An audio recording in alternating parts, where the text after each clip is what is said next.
Мамадышта мөмкинлекләре шикле балалар өчен өй туе үткәрелде. Районның инде шактый бай тарихлы мәктәп территориясендә яңа корпус барлыкка килде. Балалар нинди шартларда укый һәм яшәячәк? Тулырак мәгълүмат хәбәрчеләребез язмасында.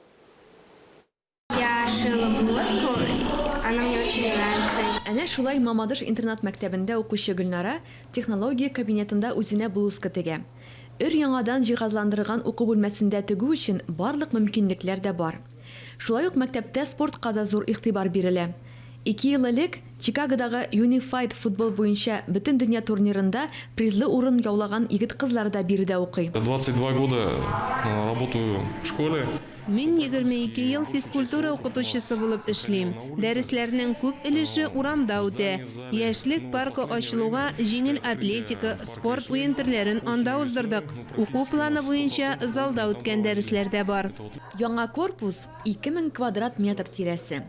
Һәр бүлмә 4 балага дип җиһазландырылган. Не только его закрыли, наоборот, дали возможность построить вот такой прекрасный сегодня, значит, объект. Мамадыш муниципаль районы башлыгы Анатолий Иванов билгеләп үтүенчә, мәктәп ул безнең киләчәк. Мамадыш телевидениесе белән берлектә Гөлнара Хайруллина, Полина Хабибуллина, Татарстан яңалыклары.